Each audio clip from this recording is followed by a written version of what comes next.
Hi guys, welcome to Jadai farms. ఈరోజు మనం రవినాయుడు ఫార్మ్స్లో ఉన్నాం, శ్రీరాంపురం. సో ఇప్పుడు మనం రవిని అడిగి కొన్ని విషయాలు తెలుసుకుందాం అనమాట. ఫామ్కి సంబంధించి పిల్లలు ఎక్కువ బతికించుకోవడం అంటే చాలా పెద్ద ఫార్మ్స్ లో కూడా నేను చాలా మందిని అడిగాను, చాలా మంది దగ్గర చూసాను. అదే నా ఫామ్ లో నేను చేసింది ఏంటనేది కూడా మనోడికి చెప్పాను. నేను చెప్పాను అదేం చెప్పానని నేను కూడా చెప్తాను తర్వాత. సో ఫస్ట్ అసలు నీ సలహాలు ఏంటి, పిల్లల్ని ఎక్కువ బతికించుకోవాలంటే ఎలాగా ఏంటి అనేది? నేను ముందు నుంచి స్టార్ట్ చేస్తాను. అదే ఈ ప్రాసెస్ ఏంటి అన్నది. మనం ఒకప్పుడు ఇంటికాడ ఆడవాళ్ళు పెంచేవాళ్ళు. అవును. వాళ్ళ సంవత్సరానికి 10 పుంజు పిల్లలు ఇంటికాడ వచ్చేసి. అవును. ఈ రోజు ఫామ్ పెట్టి 10-20 పుంజు పిల్లలు రావడం పెద్ద గగనం అయిపోతుంది. అవును. ఎందుకంటే first place, worker, feed management మూడు మెయిన్ ఉండాలి. సో దాని గురించి తెలుసుకున్నాకనే దీంట్లోకి రావాలి. అదంతా మనం ఎక్స్పీరియన్స్ వచ్చాకనే దీంట్లోకి రావాలి. నువ్వు ఇంటికాడ ఎందుకు నీకు పెంచుకోవాలనుకున్నప్పుడు 10 పిల్లలు ఇంటికాడ నువ్వు ఎక్స్పెరిమెంట్ చెయ్యి. 10 పిల్లలు పెంచాక అది ఎందుకు చనిపోతుంది నీకు తెలుస్తుంది. ఇంకోటి ఏంటంటే సీజనల్, ప్రతి సీజన్ వేరు. వర్షాకాలం పిల్ల నువ్వు ఎంత వాన తడిసిందని చనిపోద్ది. చలికాలం పెట్టకపోతే చలికి ఆగలేవు. ఏ టైంలో కప్పెట్టాలి, ఏ టైంలో వదలాలన్నది తెలుసుకోవాలి. పైరుగాలి చల్లగాలి వస్తుంది, ఈ మధ్య చల్లగా ఉండేది, క్లైమేట్ బాగోక. సో ఆ టైంలో నువ్వు ఏం చేస్తావు, ఎప్పుడులాగా మామూలుగా వదిలించేస్తావు. నువ్వు ఉండవు, ఈ రోజు వర్కర్ ఎవరు ఉంటారు, వదిలించేస్తావు ఎప్పుడులాగా, చనిపోతుంది. సో అది కూడా మెయిన్ రీజన్ అయ్యి ఉండొచ్చు. సీజన్ ప్రకారం ఎండాకాలం ఎలా బయట వదిలేసినా బతుకుతాయి, ఎండాకాలం ఎలా వదిలేసినా బతితే బాగా ఎక్కువ ఎండ తగలకూడదు అంతే. అంటే నువ్వు మధ్యాహ్నం ఎండలో వదలకూడదు, అది తప్ప మిగతా ఎండ ఉత్తెండలో ఉండకూడదు. చెట్టు ఉండి ఇంకోటి ఏంటంటే నీకు పర్సనల్ గా పిల్లల గురించి తెలుసుకోవాలనుకుంటే నా దగ్గర ఎక్కువ పిల్లలు బతుకుతుంది, నా దగ్గరికి రా తెలుసుకో. ఇంకొకరి దగ్గర చనిపోతుంది పిల్లలు, ఇల్లు అక్కడికి వెళ్ళి తెలుసుకో, చూడు. పర్సనల్ గా నా దగ్గర ఎందుకు బతకట్లేదు తెలుసుకున్నప్పుడే కదా నువ్వు పిల్లలు పెంచగలవు.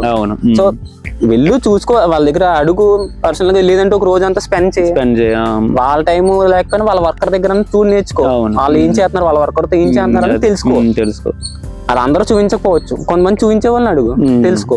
ఫస్ట్ నీకు ఫామ్ పెట్టాలనుకున్న ఉద్దేశం ఉన్నప్పుడు బ్రీడింగ్ ఎంత ఇంపార్టెంటో పిల్లలు బతికించడం అంత ఇంపార్టెంట్. పిల్లలు బతికించడం ఎంత ఇంపార్టెంటో పట్టా స్టేజ్ అవ్వాక మనం బిజినెస్ చేయగలడం అంత ఇంపార్టెంట్. బిజినెస్ చేయడంతో పాటు ఏంటంటే దెబ్బలాడాలి, దెబ్బలాడకపోతే బిజినెస్ అప్పుడు మళ్ళీ జీరోకి అవుతావు. మళ్ళీ బ్రీడింగ్ నుంచి మొదలెట్టాలి. బ్రీడింగ్ చేంజెస్ చేసుకోవాలి. అన్ని తెలుసుకోవాలనుకున్నప్పుడు నువ్వు పర్సనల్ గా ఇంటికాడే నేర్చుకో. ఫామ్ పెట్టేదంతా నేర్చుకోవాలంటే నీకు లక్షల్లోకి వచ్చు. మెయింటెనెన్స్ అంటారా, ఇదేంటారా. ఈ రోజుల్లో పిల్లని బయట వదిలితే లేకుండా పోయింది. డేగలో, గ్రద్దలో, ముంగిసులు అన్ని. లేదంటే కుక్కల అటాకులు, చాలా మంది కుక్కల అటాకులు ఇవన్నీ చాలా ఇబ్బంది. ఇంకా 1-2 కాదు. నా దగ్గర ఫామ్ లో పిల్లలు జబ్బు వచ్చి చనిపోయి తక్కువ, అవును, ఎక్కువ ఈ ఎలకలు, పిల్లులు, వీటిలు కూడా ఎక్కువ. పిల్లలు, పాములు ఇవన్నీ చాలా ఎక్కువైపోయాయి. ఈ రోజు నువ్వు పిల్లలు బతికించాలంటే అంత కష్టం అయిపోయింది. అవును. ఫామ్ మెయింటైన్ చేయడంతో పాటు ఇవన్నీ లేవు. ఓకే, ఇదంతా లేదు నీకు. డేగలో, పక్షులు, వీటిలోంచి ఏది ప్రమాదం లేదంటే నేల నుంచి సంవత్సరం 4 సార్లు డిసీజ్ వస్తుంది. పెద్ద పుంజ ఎలా ఉన్నా చిన్న పుల్ల రాగానే చనిపోతుంది. నువ్వు మొత్తం అన్ని కటింగ్ చేయాలి ఒక్కదానికి వచ్చిన. అవును. సో నీ కష్టం అంతా ఒక దెబ్బతో వృధా అయిపోతుంది. సేమ్ మనోడు ఏదైతే అడిగాడో, ఇలాగ నేను చాలా పిల్లలు తీసాను అవి బతకలేదు అని చెప్పి అన్నాడు కదా, నాది కూడా సేమ్ ఒక 2 సంవత్సరాలు ముందు నాది అదే పరిస్థితి. సో ఆ 2 సంవత్సరాల ముందు నేనేం చేశానంటే, నాకు ఇప్పుడు నీకు లాంటి వాళ్ళ దగ్గర సలహాలు, అలాగే వేరే పెద్ద ఫామ్ వాళ్ళ దగ్గర సలహాలు ఇవన్నీ తీసుకున్నాక నాకు ఇప్పుడు ఓన్గా నా దగ్గర పిల్లలు వస్తే బతుకుతుంది అనే ఒక కాన్ఫిడెన్స్ నాకు ఎప్పటికి వచ్చింది. ఎప్పుడో నేను 3 సంవత్సరాల క్రితం నేను ఫామ్ స్టార్ట్ చేస్తే 3 సంవత్సరాలు మీరు ఎంత ఇబ్బంది పడ్డారు, అదే ఎంత డబ్బులు వస్తుంది, అది ఇదంతా అవన్నీ అయిన తర్వాత ఇప్పుడు నాకు కాన్ఫిడెన్స్ వచ్చింది. ఇప్పుడు నా దగ్గర పిల్లలు వచ్చిందంటే మాక్సిమం ఓకే, ఒక 10 పిల్లలు వచ్చినాయి అంటే అందులో ఒక 6 పిల్లల వరకు నేను పర్లేదు బతికించుకోగలను నమ్మకం ఉంది. ఎక్కడో నీకులా ఎక్స్పెరిమెంట్ చేసి పక్కాగా పెద్ద ఫామ్ వాళ్ళు మనం ఇది చేస్తే పిల్లలు బతుకుతాయి అనుకున్న వాళ్ళ దగ్గర తప్పితే మిగతా వాళ్ళ దగ్గర ఎవరి దగ్గర కూడా 10 పిల్లలకే 9 పిల్లలు 8 పిల్లలు మిగలవు. గట్టిగా అయితే 10 పిల్లల్లో వాళ్ళు ఎంత కష్టపడ్డా గానీ ఎక్స్పీరియన్స్ బట్టి వాళ్ళు ఎలా బతకాలన్నది సీజన్ ప్రకారం చూసుకుంటే నా దగ్గర 20 పిల్లలు వచ్చినంటే ఖచ్చితంగా 2-3 ఎలా సిక్ అయ్యి చనిపోతాయి. అంతకు మించి నా దగ్గర ఎక్కువ మార్టాలిటీ, బ్రీడింగ్ ఎక్కువ ఛాన్స్, బ్రీడింగ్ ఎక్కువ తక్కువ పెట్టలు. నెలకు వచ్చేసరికి 20-30 పిల్లలు వస్తాయి. 20-30 పిల్లలు అంటే సంవత్సరానికి వచ్చేసరికి 300 పిల్లలు అవుతుంది. చాలా ఎక్కువ, చాలా ఎక్కువ, చాలా ఎక్కువ. అంటే నేను నెలకి ఇన్నే రావాలని పెట్టుకున్నాను కాబట్టి క్వాలిటీ కూడా బాగా వస్తుంది. క్వాలిటీ కూడా బాగా వస్తుంది. అదే బల్క్ బ్రీడింగ్ లో ఒకసారి 100 గుడ్డు పెట్టి 100 పిల్లలు రావాలంటే ఒక నెలలోనే ఈ క్వాలిటీ ఎలా వస్తుంది? పులుసు అమన్ సరిపోదు, బలం సరిపోదు, కంటిన్యూ గుడ్లు పెట్టించేస్తాం. దాంట్లో పిల్లలు చాలా వీక్ అయిపోతాయి. నా దగ్గర ఈ రోజు మీరు చూస్తుంటే ఎన్ని తీతలు వస్తాయి మీకు తెలుస్తుంది. పుంజు పిల్లలు ఒకసారి వచ్చి మొత్తం బ్యాచ్ పుంజు పిల్లలు చూడండి, దాంట్లో ఎన్ని తీతలు ఉన్నాయి మీకు ఐడెంటిఫై చేసి తక్కువ వస్తాయి. అంటే తీతలు తక్కువ వస్తాయి, ఎందుకంటే ఎక్కువ నేను బ్రీడింగ్ ఎక్కువ చేయించాను, చేయించింది అందంగా చేయించాను. ఇది ఒక చాలా ఇంపార్టెంట్ పాయింట్ అన్నమాట. ఏంటంటే బ్రీడింగ్ విషయంలో కూడా మనం ఎక్కువ బ్రీడింగ్ చేయించుకుంటే వీక్ లో ఉంటాయి, తీసేయాల్సినవి ఉంటాయి, క్వాలిటీ లేనివి ఉంటాయి, ఇవన్నీ ఉంటాయి. ఇవన్నీ అదెందుకంటే అంటే పిల్లల బలం కూడా చాలా తక్కువ ఉంటది. అవును, ఎక్కువ బ్రీడింగ్ చేస్తే. నువ్వు చెప్పినట్టుగానే తక్కువ బ్రీడింగ్ అంటే తక్కువలో మనం చేయించుకుని వాటిని మాత్రమే కాపాడుకోగలిగితే మనకి పర్ మంత్ నీకు చెప్పినట్టుగా ఒక 30 పిల్లలు వచ్చినా కానీ బోల్డ్ అవుతున్నాయి. అక్కడ నాకు నీకు 30 పిల్లలు చేయించుకుని 300 పిల్లలు, 360 150 పిల్లలు బతికితే సగం పుంజు సగం పెట్టవచ్చు, 50-60 పుంజు పిల్లలు వస్తున్నాయి. అవును, అది సగం పిల్లలు బతికితే చనిపోతే సగం పిల్లలు తీసేయండి, 10-5 బతుకుతున్నాయి నాకు అనుకుంటే చాలా ఎక్కువ. 30 పిల్లలు కూడా చేయించను, 15-20 పిల్లలు చేయించానంటే సీజన్ ప్రకారం. దాని గురించి ఏంటంటే పిల్లలు కూడా బాగుంటాయి, నేను పెట్టపల్లి తీసేస్తుంటాను, పిల్లలు కూడా బాగుంటాయి. పుంజు పిల్లలు చూడండి ఎక్కువ తీతలు రావు రావంటే నేను చేయించి నా కష్టం అది. అది నా డైరెక్ట్ చూసిన తప్ప ఎవరికి అర్థం కాదు నేను ఎలా చేయాలి. సేమ్ నా విషయంలో కూడా అదే జరిగింది. మనోడు అడిగినట్టుగానే నాకు కూడా పెద్ద ఎక్కువ మిగిలి కాదు. సో దాన్ని బట్టి నేను నానా తిప్పలు పడి ఫస్ట్ ఏంటంటే పిల్ల మనకు వచ్చిన తర్వాత చిన్న పిల్ల దగ్గర నుంచి మనకు మెయిన్ బ్రూడింగ్ సిస్టమ్ ఉండాలి. ఒక బ్రూడింగ్ సిస్టమ్ కష్టం అంటే ఇప్పుడిప్పుడే ఫార్మ్ స్టార్ట్ చేసిన వాళ్ళకి లేదా అసలు ముందు మొదలెట్టాలని చెప్పి అనుకున్న వాళ్ళకి ఈ పిల్లలు వచ్చిన తర్వాత అబ్బా నాకు ఇన్ని పిల్లలు వచ్చేసినాయి పర్లేదు అని చెప్పి అనుకుంటారు. కానీ అది ఎంతసేపు ఉండదు, గట్టిగా అయితే 10-15 రోజులు. వాళ్ళకి ఈ బ్రీడింగ్ సిస్టమ్ గురించి వీటి గురించి తెలియలేదంటే ఆ 10-15 రోజుల్లోనే కంటిన్యూస్ గా లాస్ అయిపోతూ ఉంటారు పిల్లల్ని. సో దానికి ఏంటంటే మెయిన్ మనకి 1 మంత్ 15 days వరకు కూడా మనకు బ్రీడింగ్ బాగుండాలి. బ్రూడింగ్ బాగుండాలంటే లైట్ పెట్టుకోవడం కానీ లేదా ఏదైనా గదిలో నువ్వు చేసేటట్టు కానీ వేరే విధంగా పెట్టుకోవాలి. సో నాకు మా ఇంట్లో ఆ ఫెసిలిటీ దాకా నేనేం చేశానంటే నేను డైరెక్ట్ ఒక బ్రూడింగ్ బాక్స్ తయారు చేసుకున్నాను. సో ఆ బ్రూడింగ్ బాక్స్ డీటెయిల్స్ కూడా మనకి మన ఛానల్లో ఉంటాయి. నేను చాలా ఒక వీడియో చేసి పెట్టిన దాని మీద. సో నేను చాలా వీడియోస్ లో కూడా చెప్తాను మీకు బ్రూడింగ్ చాలా ఇంపార్టెంట్ అని. సో చిన్నపిల్లల విషయంలో మెయిన్ బ్రూడింగ్ చాలా ఇంపార్టెంట్. ఒక 1 month 1.5 month వచ్చేంత వరకు బ్రూడింగ్ చేయడం చాలా బెస్ట్. మన పెట్టలేనప్పుడు పెట్ట చూసుకునేలాంటే అండ్ ఈ మధ్య కొంతమంది ఏం చేస్తున్నారంటే ఇలాగే ఫార్మ్ స్టార్ట్ చేయాలని చెప్పేసి ఒక పుంజుని తీసుకుంటారు, ఒక 10 లేదా 6 నుంచి 10 పెట్టలు తీసుకుంటున్నారు, ఎగ్స్ వస్తున్నాయి, పిల్లల్ని ఏం చేస్తున్నారంటే ఈ ఎగ్స్ అన్ని పట్టుకెళ్ళి ఇంక్యుబేటర్ దగ్గర ఇచ్చేసి పిల్లల్ని చేంజ్ చేసి వీళ్ళు ఈ ఎగ్స్ అన్ని కలెక్ట్ చేసి ఆ ఎగ్స్ అన్ని పట్టుకెళ్ళి ఇంక్యుబేటర్ దగ్గర ఇస్తారు. ఒకేసారి ఒక 30-40 ఇస్తారు. అందులో వాళ్ళ అదృష్టం బాగుండి ఆ 30-40 వాటికి ఓ 25-20 పిల్లలు వస్తాయి. ఆ 20 వాటిని తీసుకొచ్చి ఒక పెట్ట దగ్గర కలిపేస్తారు. ఈ నార్మల్ మనకి ఏంటంటే ఊరి పెట్టలు అయితే మనకి ఇబ్బంది ఉండదు, అవి దాని వెయిట్ వల్ల ప్రాబ్లం ఉండదు. 10-13 ఆ పెట్ట ఎంతైతే కలుపుకోవాలి, తొక్కు పిల్లలే కలుపుకోవాలి. వీళ్ళు ఏం చేస్తున్నారంటే ఆ బ్రూడింగ్ దగ్గర నుంచి మనకి ఇంక్యుబేటర్ దగ్గర నుంచి ఎన్ని తీసుకొస్తే అన్ని ఒక పెట్ట దగ్గర కలిపేస్తున్నారు. 25 వస్తే 25, 30 వస్తే 30. నేను కూడా స్టార్టింగ్ లో అలాగే చేసేవాడిని. ఇంకోటి ఏంటంటే పిల్లని ఎప్పుడు బ్రీడింగ్ దగ్గర తెచ్చినప్పుడు 10-15 రోజులు నువ్వు ఇంటికాడ పెంచు. అవును, సపరేట్ గా పెంచి తర్వాత 10 రోజులు 15 రోజుల వయసులో అప్పుడు పెట్ట కలపాలి. అక్కడ అలా అయితేనే మిగులుతుంది. చిన్నపిల్లని డైరెక్ట్ పెట్టకు తీసుకెళ్ళి కలిపి ఈ రోజుల్లో కూడా లేవు. ఎందుకంటే పెట్ట బరువు వల్ల పెట్ట చంపేస్తాయి. సో ఈ 25 పిల్లల్ని 30 పిల్లల్ని తీసుకొచ్చి ఒకే పెట్ట కలిపేయడం వల్ల ఏం జరుగుతుంది అంటే మనం ఇచ్చి పెట్టకి ఇచ్చే స్పేస్ ఏమో తక్కువ ఉంటది, ఈ పిల్లలు ఏమో ఎక్కువైపోతాయి.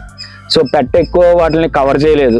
సో దానికోసం వేరే వాటిని బయటకు వెళ్ళిపోయేటిని కూడా కవర్ చేయాలని చెప్పేసి పెట్ట అటు ఇటు తిరిగితే కింద కాలుతో తొక్కేసి చంపేస్తా ఉంటది మెయిన్ నైట్. అలా కాకుండా మనం ఏం చేసుకోవాలంటే నువ్వు చెప్పినట్టుగా మనం మినిమం టు మినిమం ఒక 10 పిల్లలు లేదా అంతకంటే తక్కువ పిల్లలు మనం బ్రూడింగ్ లో పెట్టినా కప్పెట్టుకునేటప్పుడు నైట్ కప్పెట్టుకునేటప్పుడు బ్రూడింగ్ లో కూడా సపరేట్ చేసుకోవాలి. 10 పిల్లలు కింద పెట్టుకోండి. 20 పిల్లలు ఉదుకుని పెట్టారంటే అవి ఏం చేస్తారు, రోజు వీక్ అవుతుంది, 2 రోజు చనిపోద్ది. కప్పెట్టుకునేటప్పుడు ఎప్పుడన్నా నేను కప్పెట్టుకునేటప్పుడు విడివిడిగా పెట్టుకోవాలి. పిల్లలు విడిగా కప్పెట్టుకోవాలి. బ్రూడింగ్ సిస్టమ్ తో తక్కువ పిల్లల్ని కప్పెట్టుకుంటే మనకి తక్కువ పిల్లలే కప్పెట్టుకోవడం చేయడం కూడా బెస్ట్ ఆప్షన్, ఎందుకంటే అన్ని బతుకుతాయి. సో నేను పిల్లల్ని బతికించుకోవడానికి చేసింది ఫస్ట్ థింగ్ బ్రూడింగ్ కరెక్ట్ గా చూసుకుని నేను బాక్స్ బ్రూడింగ్ సెటప్ చేసుకున్నాను. సో దాని వల్ల నాకు ఏంటంటే చాలా ప్లస్ అయింది. నాకు ఇంచుమించు 1 month 1.5 month వరకు కూడా పిల్లకి ఎటువంటి ఇబ్బంది ఉండట్లేదు. సో దీని మధ్యలో మనం మన దగ్గర ఉన్న డిసీజ్ ఏంటి అంటే మనకి మెయిన్ గా వచ్చే డిసీజ్ ఏంటి అనేది చూసుకోవాలి. నా దాంట్లో అంటే మెయిన్ గా నాకు ఫోల్ ఫాక్స్ ఒకటి వస్తుంది, ఖచ్చితంగా ఫోల్ ఫాక్స్ వస్తుంది నాకు. సో దానికోసమని నేను ఇంతకు ముందు ఫోల్ ఫాక్స్ ఎలా క్యూర్ చేయాలి ఏంటి అది ఇదని చాలా చేశాను. బట్ ఏంటంటే మనం పిల్లల మీద ప్రయోగాలు చేయడం తప్పితే పిల్ల ఫౌల్ ఫాక్స్ వస్తే తట్టుకునే స్థితి లేదు. మెయిన్ ఎందుకు తట్టుకోదో కూడా చెప్తాను నేను. దేనికంటే మనం ఎప్పుడు కూడా పిల్ల మనకి ఎక్కువ మిగలాలని చెప్పేసి మనం నీకులా అంటే నువ్వు ఆల్రెడీ స్టాండర్డ్ అయిపోయావు కాబట్టి నువ్వు పర్ మంత్ వస్తువులకి క్వాలిటీగా ఒక 20-30 పిల్లల్ని తీసుకుంటావు. ఆ 20-30 పిల్లల్లో ఏంటంటే అక్కడ ఎక్కువ భారీగా తీసిన పిల్లలు లేవు, పుంజు క్వాలిటీ అది సెమెన్ క్వాలిటీ ఇదంతా బాగుంది కాబట్టి వచ్చిన పిల్లలు తక్కువ కాబట్టి క్వాలిటీ అది బాగుండి పెట్ట స్ట్రెంత్ కూడా పిల్లలకి రావడం వల్ల ఇట్లా అంతల వల్ల వచ్చినాయి తక్కువ పిల్లలు కాబట్టి ఏమవుద్దంటే మెయిన్గా స్ట్రెంత్ కూడా అలాగ ఉంటుంది ఆ పిల్లలకి. బట్ ఇప్పుడిప్పుడే ఎదిగే మా ఫార్మ్స్ లాంటి వాళ్ళు అంతా ఏం చేస్తామంటే మనకి ఎక్కువ పిల్లలు వస్తే ఏమో ఆశ ఏమో మిగులుతుందేమో, ఒక 50 పిల్లలు 60 పిల్లలు ఒకేసారి దించేస్తే అందులో ఒక 10-15 అన్న మిగులుతాయేమో అని ఆశతో వాటి క్వాలిటీలు కానీ అవి కానీ పట్టించుకోవాలని తీసేస్తారంటే 10 గుడ్లు పెట్టించామంటే 10 గుడ్లలో 2 పిల్లలు పోయినా అమ్మ 2 పిల్లలు పోనీ అన్న ఇది ఉన్నప్పుడే మనం ఛాన్స్ ఇవ్వగలం, పిల్లలు బతికించగలం. ఇంకోటి ఏంటంటే నేను పర్సనల్ గా ఏం చేది ఏంటంటే తొక్కు పెట్టలేదు. ఎందుకంటే నేను చేతి తొక్కు ఆర్టిఫిషియల్ సెమినైజేషన్ నేను ఛాన్స్ తొక్కు పెట్టలేను అవి. సో నేను ఏదైనా పుంజు అనుకున్నప్పుడు ఆ పుంజుని తీసుకొచ్చి చేతితో తొక్కిస్తాను. గుడ్డు పెట్టగానే తర్వాత తొక్కిస్తాను నేను. గుడ్డు పెట్టిన తర్వాత పెట్ట బయటకు వస్తుంది కదా, వెంటనే తొక్కించేస్తాను. నేను ఎక్సీల్ ఓపెన్ ఉంటుంది కొంచెం బాగా సెమినరీ కూడా వెళ్తుంటాను. ఉద్దేశం ఏదో నా తెలిసిన దాంట్లో నేను అలా చేస్తుంటాను. నాకు పిల్ల ఎప్పుడైనా కానీ నేను అలా చేతితోకుడు అన్ని సీజన్ లోనే కష్టం. కొంచెం ఈ టైంలో బల్క్ బ్రీడింగ్ చేస్తాం, ఎండాకాలం బాగా బతికి నేను చేస్తాను. సో అంటే అన్ని సీజన్ లో కాకపోయినా ప్రతి సీజన్ లో కాకపోయినా ఆ సీజన్ లో చేతితో తొక్కించుకొని పెట్టుకుంటాను. నాకు రీసెంట్ గా వచ్చింది చెప్తున్నాను. నేను 8 గుడ్లు మట్టి పెడితే 8 పిల్లలు వచ్చినాయి ఒక పెట్టవే. 8 పిల్లలు 6 పుంజులు 2 పెట్టలు వచ్చినాయి. సూపర్. అంటే అదంతా ఎందుకు వచ్చిందంటే నేను చెప్పాను కదా ఇప్పుడు చేతితో తొక్కించినప్పుడు వచ్చింది అది నాకు. లాస్ట్ ఇయర్ 10 గుడ్లు 10 గుడ్లు పెడితే 8 పుంజు పిల్లలు 2 పెట్ట పిల్లలు వచ్చింది. మొన్న రీసెంట్ గా చాలా సార్లు నాకు కంటిన్యూగా వస్తాయి అవి. అంటే నేను అంత ఇదిగా చేస్తున్నాను కాబట్టి నాకు వస్తాను. పుంజు పిల్లలు ఎక్కువ వచ్చినప్పుడల్లా ఖచ్చితంగా నేను చేతితో తొక్కించినప్పుడు వచ్చినాయి. ఆర్టిఫిషియల్ బయట తిరిగేటప్పుడు 50-50 సగం వస్తే చాలు. ఎందుకు సగం వస్తే చాలు, మాకు సగం వస్తే ఆనందమే. అంత ఎక్కువ నేను స్ట్రెస్ అయ్యి నేను అక్కడికి వచ్చాక ఖచ్చితంగా గుడ్డు పెట్టిన తర్వాత నేను పట్టుకోవాలి. పట్టుకుని అది ఏ టైంలో గుడ్డు పెట్టినా నేను వచ్చి నేను ఇక్కడ ఉంటాను కాబట్టి నాకు అది సాధ్యమవుతుంది. సో అందరికీ అలా కుదరగనప్పుడు డైరెక్ట్ బయట కుదిలేస్తున్నారు. 50-50 రేషియో వస్తుంది. సో సరిగ్గా లేకపోతేనే ఇంకా తక్కువ పుంజులు వస్తుంది, ఎక్కువ వచ్చేస్తుంది. అదే బ్రీడ్ సరిగ్గా లేకపోతే కంటిన్యూగా మార్చుకుంటూ ఉంటాను. మంత్లీ 2 months ఒకసారి బ్రీడర్ మార్చేస్తాను రొటేషన్. సో అదొకటి. నేను తర్వాత బ్రూడింగ్ బాక్స్ పెట్టిన తర్వాత నేను నాకు ఫౌల్ ఫాక్స్ అది కూడా బాగా ఎక్కువ వస్తుంది. సో దానికి కూడా మనం చేసుకుని ఇవన్నీ చేసిన తర్వాత మనకు సెట్ అవుతుందని చెప్పేసి నేను డైరెక్ట్ ఫౌల్ ఫాక్స్ వ్యాక్సిన్ వేసుకుంటున్నాను. సో వ్యాక్సిన్స్ కూడా తర్వాత పిల్లలు మిగలడానికి వ్యాక్సిన్స్ కూడా మెయిన్ అనమాట. బ్రూడింగ్ బాక్స్ అయిపోయిన తర్వాత వ్యాక్సిన్స్ నాకు ఏంటంటే ఎక్కువ పిల్లని మందుల మీద వ్యాక్సిన్స్ మీద బతికించడం నాకు ఇష్టం ఉండదు. మెయిన్ ఫీడ్ విషయంలో కూడా నేనే మెయిన్ గా నా దగ్గర తయారు చేసుకున్న ఫీడ్ కే ప్రయారిటీ ఇస్తాను, కానీ బయట ఫీడ్స్ అవి కూడా నేను పెద్దగా వాడను. సో ఈ విధంగా నేను చెప్పాలి. వ్యాక్సినేషన్ మీరు సరిగ్గా మీరు చేస్తానంటే కంటిన్యూగా చేయించండి వ్యాక్సినేషన్. లేదనుకోండి నేను వ్యాక్సినేషన్ చేయించాను, అస్సలు చేయించండి. ఎప్పుడో క్లోన్ 30, ఎప్పుడో ఆర్డి అయితే ఎక్కువ నుంచి అసలు చేయించదు. మెరాక్స్ ఇట్లా ఏమేమి ఉండవు. ఆల్రెడీ లైన్ లో ఉన్నా దాన్ని డిక్రీజ్ చేసుకోవద్దని చూస్తాను. చనిపోతే కొంచెం చనిపోతాయి. కాబట్టి ఏంటంటే అది తగ్గించకుండా చూస్తాను. వ్యాక్సినేషన్ చేయకపోదాం అన్న ఉద్దేశంలో నేను చెయ్యట్లా. నేను బ్రతికించగలుగుతున్నాను కదా వ్యాక్సినేషన్ బ్రతికిస్తే ప్రాబ్లం ఉంది. లేదు మీకు వ్యాక్సినేషన్ చేస్తాం అనుకోండి కంటిన్యూగా చేసుకోవాలి. అదే సో అందుకే నేను అలాగే మాక్సిమం క్లోన్ 30 కానీ ఇవన్నీ వేయండి. నేను జస్ట్ ఓన్లీ నాకున్న ప్రాబ్లం ఏంటో తెలుసుకుని దానికి మాత్రమే వేస్తాను. నాకున్న మెయిన్ ప్రాబ్లం ఏంటంటే నేను ఫౌల్ ఫాక్స్ అది వస్తే నేను కాపాడుకోలేకపోతున్నాను పిల్లల్ని. సో దానికోసం మెయిన్ గా నేను ఫౌల్ ఫాక్స్ వ్యాక్సిన్ ఖచ్చితంగా వేస్తాను. అదొకటి. ఆ తర్వాత మనం ఎప్పుడు వేసే లసోటా నార్మల్ గానే వేస్తాం కదా, 2 డోసులు లసోటా వేస్తాం అంతే. ఇవి 2 తప్పితే నేను పెద్ద వ్యాక్సిన్స్ కూడా ఏమైనా నాకు తర్వాత వచ్చిన వాటిలో కూడా నాకు ప్రాబ్లమ్స్ కూడా పెద్దగా ఏం రాలే కూడా. వ్యాక్సినేషన్ ఫార్మ్స్ బట్టి ఫామ్ లో మనకి ఏదైతే మనకి మైనస్ ఉందో దాన్ని బట్టి వ్యాక్సిన్ చేసుకోవాలి. మీ బ్లడ్ లైన్ లో మీ ఫౌల్ పాక్స్ రావడానికి కారణం కూడా చెప్తాను. పుంజుకి కానీ పెట్టకు కానీ ముందు లైన్ లో ఫౌల్ పాక్స్ అదే వచ్చే అవకాశం ఉంటే ఖచ్చితంగా వస్తుంది. దోమ కోట వేస్తే అన్ని వచ్చేస్తుంది, మట్టుకు వచ్చేస్తుంది. అవును, లేదనుకోండి అలా కట్ట రాదు. అది దోమ కోటలు వేసినా వాటికి పొక్కులు వస్తాయి కానీ అలా ఫౌల్ పాక్స్ లో లేకపోతే రాదు. లేదంటే మీరు దాన్ని ఎలిమినేట్ చేసుకోవాలి. అంటే ఎంత కష్టపడి ఎంత నిలబెట్టుకున్నాక మీరు ఎలిమినేట్ చేయలేదు. చేయడం కష్టం. అదే